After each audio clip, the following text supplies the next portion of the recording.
जय हिंद साथियों, स्वागत है आप सभी का हमारे यूट्यूब चैनल अड्डा 730 स्टडी में। तो दोस्तों, आज आपके लिए फिर से जीके जिस का एक मॉडल पेपर बेहतरीन लेकर आए हैं, जो आपके एग्जाम यूपी लेखपाल कांस्टेबल 2022 के लिए बहुत ही बेहतरीन होने वाला है। हम लोग डेली एक मॉडल पेपर करते हैं जो जीके जीएस के लिए बहुत इंपॉर्टेंट होता है।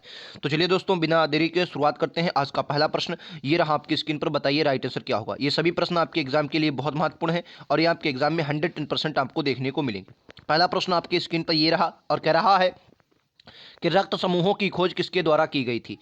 बिजमान, Morgan, Karl Landsteiner, William Harvey. Right answer क्या होगा। विकल्प उत्तर सी होगा। जी हाँ, कार्ल लैंडस्टीनर ने रक्त समूहों की खोज की थी। ये बात आपको याद रखनी है। बेहतरीन प्रश्न है, आपके एग्जाम में 110% आपको देखने को मिलेगा। नेक्स्ट प्रश्न पर चलते हैं। अगला प्रश्न ये रहा आपकी स्क्रीन पर। क्या देशबंधु के उपनाम से निम्नलिखित में से किसे जाना जाता है। इंड्यूज को, चित्तरंजन दास, ईश्वरचंद्र उपाध्याय, आशुतोष मुखर्जी। राइट आंसर क्या होगा, याद रखेंगे। इसका राइट आंसर विकल्प उत्तर बी होगा, चित्तरंजन दास। जी हाँ, बी इसका बिल्कुल करेक्ट आंसर है। चित्तरंजन दास को देशबंधु के उपनाम से जाना जाता है।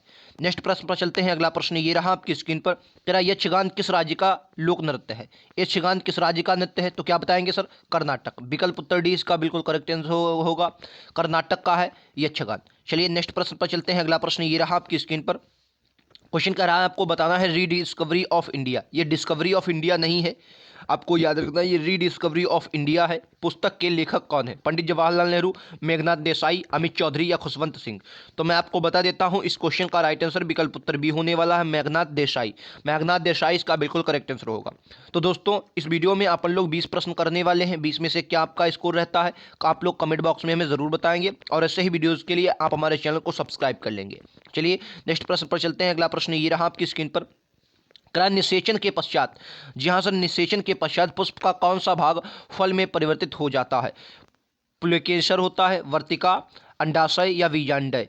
तो आपको हमेशा याद रखना है, इस क्वेश्चन का राइट आंसर विकल्प उत्तर सी होगा, यानी कि क्या सर, अंडाशय। अंडाशय जो होता है, ये क्या होता है, जब पुष्प का फल जो होता है तो परिवर्तित होता है अंडाशय। फल बनने के लिए अंडाशय परिवर्तित होता है। नेक्स्ट प्रश्न पर चलते हैं। अगला प्रश्न ये रहा आपकी स्क्रीन पर। राइट आंसर क्या होगा बताना है। क्या संविधान सभा में प्रारूप समिति के अध्यक्ष कौन थे। ये आपको बताना, ये अच्छा प्रश्न है और रिपीटेड प्रश्न है, हर बार आता है। बात करें सर प्रारूप समिति की, तो जो प्रारूप समिति थी, इसका मसौदा तैयार करना, मतलब किस प्रकार से हमारा संविधान होगा। तो हमारे जो संविधान सभा बनाई गई, इसमें कुल कितनी 9 समितियां बनाई गई थी। कितनी 9 समितियां। और उन 9 समितियों में सबसे इंपॉर्टेंट जो समिति थी वो कौन सी थी सर, प्रारूप समिति। इसके अध्यक्ष कौन थे, डॉक्टर भीमराव अंबेडकर। और इसमें सदस्य कितने थे, तो 7 सदस्य इसमें थे। कितने सर, 7 सदस्य थे। ये भी बात आपको याद रखनी है। चलिए नेक्स्ट क्वेश्चन पर चलते हैं। अगला प्रश्न ये रहा आपकी स्क्रीन पर। क्या है, तूफान की भविष्यवाणी की जाती है जब वायुमंडल का दाब अचानक बढ़ जाए, क्रमशः बढ़े, अचानक कम हो जाए या क्रमशः कम हो जाए। तो आपको हमेशा याद रखना है, इस क्वेश्चन का राइट आंसर विकल्प उत्तर सी होगा, यानी कि क्या सर, अचानक कम हो जाए। तो क्या होता है, तूफान की भविष्यवाणी की जाती है जब वायुमंडल का दाब अचानक क्या होता है सर, कम हो जाता है। याद रखेंगे, ये प्रश्न आपके एग्जाम के लिए बहुत महत्वपूर्ण है। नेक्स्ट प्रश्न पर चलते हैं। अगला प्रश्न, एक मिनट, उसमें है क्वेश्चन अभी। ये क्वेश्चन अगला, क्या भारत के राज्यों के राज्यपाल की नियुक्ति कौन करता है। ये प्रश्न आपके एग्जाम में रिपीटेड प्रश्न है, हर बार आता है। तो बात करें भारत के राज्यों के राज्यपाल की नियुक्ति की, तो कौन सा, राष्ट्रपति करता है। और जो राज्यपाल होते हैं, ये प्रसाद पर्यंत राष्ट्रपति के कार्य धारण करते हैं। अच्छा, एक प्रावधान आपके एग्जाम में कई बार पूछा गया, क्या राज्यपाल एक से एक राज्यपाल एक से अधिक राज्यों का राज्यपाल हो सकता है। तो हाँ, बिल्कुल सही है सर, एक से अधिक राज्यों का राज्यपाल हो सकता है एक ही राज्यपाल। तो आपको याद रखना है, मतलब एक साथ साथ, ठीक है। तो आपको याद रखना, राष्ट्रपति नियुक्ति करता है राज्यपाल की। नेक्स्ट प्रश्न पर चलते हैं। अगला प्रश्न ये रहा आपकी स्क्रीन पर। केरा पेरियार राष्ट्रीय उद्यान किस राज्य में स्थित है। असम, मध्य प्रदेश, गुजरात या केरल। तो सबसे ज्यादा राष्ट्रीय उद्यान कहां पर है, मध्य प्रदेश में। लेकिन राइट आंसर क्या होगा, पेरियार जो है आपका केरल में पैदा है। पेरियार है, रामविकुलम है, ये सब कहाँ पर पड़ते हैं, आपको ये केरल में देखने को मिलेगा। अच्छा, केरल में जो नीलगिरी श्रेणी का जो भाग आता है केरल में, उसे आप क्या कहते हैं सर, शांत घाटी कहते हैं। शांत घाटी, शांत घाटी ये आपके एग्जाम में कई बार आई है। किसके लिए सर, जैव विविधता के लिए बहुत फेमस है। जैव विविधता के लिए बहुत, यहाँ जैव विविधता बहुत पाई जाती है, आपको याद रखना है, ठीक है। आपके एग्जाम में सीधा आएगा, कुछ घाटियाँ दी होंगी और क्वेश्चन पूछ देगा कि इनमें से सबसे ज़्यादा जैव विविधता कहाँ होती है। अभी टेट में हाल ही में क्वेश्चन आया है यही क्वेश्चन। तो आपको याद रखना, शांत घाटी में सबसे ज़्यादा जैव विविधता होती है, ठीक है। चलिए अगले प्रश्न पर चलते हैं। अगला प्रश्न ये रहा आपकी स्क्रीन पर। क्या निम्नलिखित में से कौन से विटामिन वसा में घुलनशील नहीं है। कह रहा है वसा में घुलनशील नहीं है, तो यानी कि आपको ये बताना है कि जल में घुलनशील विटामिन कौन है, जल में घुलनशील विटामिन कौन है। तो आपको हमेशा याद रखना है बी और सी जो होते हैं ये किसमें, जल में घुलनशील होते हैं, और ए डी के ये किसमें, वसा में। तो राइट आंसर क्या होगा, विकल्प उत्तर बी और सी होगा। यानी कि ये बी और सी जो होते हैं ये वसा में घुलनशील ना होकर किसमें सर, ये जल में घुलनशील होते हैं। आपको ये क्वेश्चन याद रखना है, आपके एग्जाम के लिए बहुत बेहतरीन है। चलिए नेक्स्ट प्रश्न पर चलते हैं। अगला प्रश्न ये रहा आपकी स्क्रीन पर, विट्रियल का तेल किसे कहते हैं। अच्छा प्रश्न है, विट्रियल का तेल किसे कहा जाता है। Sulphuric acid, potassium dichromate, sulphuric acid या कैल्शियम हाइड्रोक्साइड। देखिए साइंस आपके एग्जाम में 4 से 5 प्रश्न आपको देखने को मिलेंगे, चाहे आप लेखपाल दें चाहे आप यूपी कांस्टेबल दें, ठीक है।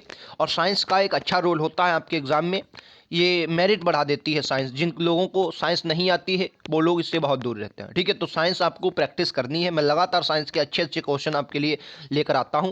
राइट आंसर इसका सल्फ्यूरिक एसिड होगा, याद रखेंगे विकल्प ए इसका बिल्कुल करेक्ट आंसर होगा, ठीक है।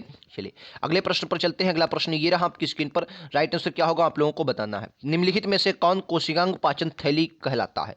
राइबोसोम, माइटोकॉन्ड्रिया, लाइसोसोम, इनमें से कोई नहीं। तो दोस्तों 20 प्रश्नों में से आपका स्कोर कितना रहता है कमेंट बॉक्स में आप हमें जरूर बताएंगे। और ऐसे ही वीडियोस के लिए आप हमारे चैनल को सब्सक्राइब कर लेंगे, अपने दोस्तों में अपने यारों में जहां भी आप स्टडी ग्रुप में जुड़े हो फेंक फेंक कर शेयर कर देंगे, ठीक है। राइट आंसर लाइसोसोम होगा, ठीक है। लाइसोसोम इसका राइट आंसर विकल्प उत्तर सी होगा, कोशिकांग पाचन थैली कहलाता है, ठीक है। चलिए अगले प्रश्न पर चलते हैं। अगला प्रश्न ये रहा आपकी स्क्रीन पर, क्या उस्ताद मंसूर किसका दरबारी कवि था। बोलेंगे अच्छा प्रश्न है, उस्ताद मंसूर किसका दरबारी चित्रकार था। देखिए अगर आपके एग्जाम में आता है कि चित्रकला का स्वर्ण युग, चित्रकला का स्वर्ण युग किस मुगल काल को कहा, किस मुगल का शासन के काल को कहा जाता, तो क्या बताएंगे, जहांगीर के काल को, जहांगीर के काल को चित्रकला का स्वर्णकाल कहा जाता है, ठीक है। तो उस्ताद मंसूर जो थे वो चित्रकला के जो थे वो जहांगीर के शासनकाल में थे, आपको याद रखना, ठीक है। विकल्प उत्तर ए होगा। अच्छा अगर प्राचीन भारत में पूछ दे कि स्वर्णकाल किसे कहा जाता है, प्राचीन भारत का स्वर्णकाल, तो गुप्त काल को आप बोलेंगे, ठीक है। उसमें काफ़ी मंदिर वगैरह आपको देखने को मिलेंगे। अच्छा अगर आपके एग्जाम में पूछ दे कि वास्तुकला का स्वर्णकाल किसे कहा जाता है, जी हाँ सर, वास्तुकला का स्वर्णकाल, वास्तुकला मतलब जैसे ताजमहल बना, लाल किला बना, सर्कस में शाहजहां, कौन सर हो जाएंगे, शाहजहां, याद रखेंगे शाहजहां हो जाएंगे, जो वास्तुकला का स्वर्णकाल था, इनके काल को याद रखेंगे। चलिए अगले प्रश्न पर चलते हैं। अगला प्रश्न ये रहा आपकी स्क्रीन पर, राष्ट्रपति को उसके पद की शपथ कौन दिलाता है। अच्छा प्रश्न है आपके एग्जाम के लिए, राष्ट्रपति को उसके पद की शपथ कौन दिलाता है। राइट आंसर क्या होगा, उच्चतम न्यायालय का मुख्य न्यायाधीश। विकल्प उत्तर सी इसका बिल्कुल करेक्ट आंसर होगा, उच्चतम न्यायालय का मुख्य न्यायाधीश जो होता है ये राष्ट्रपति को शपथ दिलाता है, याद रखेंगे। बढ़िया प्रश्न है, क्वेश्चन नंबर 15 का राइट आंसर सी होगा, ठीक है। चलिए अगले प्रश्न पर चलते हैं। अगला प्रश्न ये रहा आपकी स्क्रीन पर, बताइए वेलाडीला की खान किसके लिए प्रसिद्ध है। अच्छा प्रश्न है, आपके एग्जाम में लगातार पूछा जाता है, वेलाडीला की खान किसके लिए प्रसिद्ध है। कोयला, लौह अयस्क, अभ्रक उत्पादन या क्रोमाइट। तो राइट आंसर क्या होगा, राइट आंसर विकल्प उत्तर बी होगा, यानी कि लौह अयस्क उत्पादन के लिए फेमस है। विकल्प उत्तर बी इसका बिल्कुल करेक्ट आंसर होगा, ठीक है। लौह अयस्क उत्पादन के लिए फेमस है, ठीक है। चलिए अगले प्रश्न पर चलते हैं। अगला प्रश्न ये रहा आपकी स्क्रीन पर, क्या एक पौधे की पत्तियों में किस प्रकार कोशिकाओं में क्लोरोफिल पाया जाता है। देखिए दोस्तों मैं आपके लिए एक और क्लास लगातार चला रहा हूं जिसमें मैं टॉप 20 प्रश्न करता हूं। जी हां, हम लोग टॉप 20 प्रश्न करते हैं। ये टॉप 20 प्रश्नों की जो श्रृंखला है आपके लिए बहुत इंपॉर्टेंट है, क्योंकि इसमें हम किसी दिन हिस्ट्री, किसी दिन पॉलिटी, किसी दिन ज्योग्राफी, किसी दिन मतलब स्ट्रैटेजी के हर प्रकार के 20-20 प्रश्न करते हैं। लगातार आपको उनके भी वीडियोज़ मिल रहे हैं, तो आप उन्हें ज़रूर देखें, वो आपके एग्जाम के लिए बहुत बेहतरीन होने वाले हैं। उनमें आपको एक कहने का मतलब एक बेस्ट आपका रिवीजन होता है सब्जेक्ट वाइज, तो उन्हें आप जरूर देखें, लिंक आपको मिल जाया करेगा। वरना डेली क्लासेस पढ़ती हैं, चैनल को सब्सक्राइब कर लेंगे, नोटिफिकेशन आपको आता रहेगा, ठीक है। राइट आंसर पेनिकलाइमा होगा, ठीक है। पेनिकलाइमा इसका राइट आंसर विकल्प उत्तर ए होगा। जो होता है कोशिकाओं में क्लोरोफिल पाया जाता है वो पेनिकलाइमा ही होता है। विकल्प उत्तर ए इसका बिल्कुल करेक्ट आंसर होगा। अगले प्रश्न पर चलते हैं। अगला प्रश्न ये रहा, कि इंपीरियल बैंक ऑफ इंडिया की स्थापना कब की गई। बात करें sir imperial bank of India की, तो 3 बैंक हैं, कौन कौन सी, कलकत्ता बैंक, बॉम्बे बैंक और मद्रास बैंक। इन तीनों बैंकों का विलय करके एक बैंक बनाई गई जिसे आप इंपीरियल बैंक ऑफ इंडिया कहते हैं। कब बनाई गई सर, 1921 में। 1921 में इंपीरियल बैंक ऑफ इंडिया बनी। कब सर, 1921 में। अच्छा इंपीरियल बैंक ऑफ इंडिया 1955 में, 1955 में क्या बन गई सर, एसबीआई बन गई, स्टेट बैंक ऑफ इंडिया बन गई, ठीक है। याद रखेंगे इंपीरियल बैंक ऑफ इंडिया, अगर पूछ दे कि एसबीआई कब बनी, तो 1955 में इसका राष्ट्रीयकरण हुआ था, याद रखेंगे, ठीक है। अच्छा 1921 में किसकी, इंपीरियल बैंक ऑफ इंडिया की स्थापना होती है। कब, 3 बैंकों के विलय के साथ, याद रखेंगे 1921 में। अच्छा प्रश्न है आपके लिए एग्जाम के लिए, ठीक है। अच्छा अगर पूछ दे कि सबसे मतलब जो अगर पूछ दे कि मतलब आरबीआई की जो हुआ था राष्ट्रीयकरण कब हुआ, तो क्या बताएंगे 1 जनवरी 1949 को आरबीआई का राष्ट्रीयकरण हुआ था। ठीक है, चलिए अगले प्रश्न पर चलते हैं। अगला प्रश्न ये रहा आपकी स्क्रीन पर, राइट आंसर क्या होगा। कह रहा निम्नलिखित में से वह व्यक्ति कौन है जिसका नाम देवनाप्रिय भी था।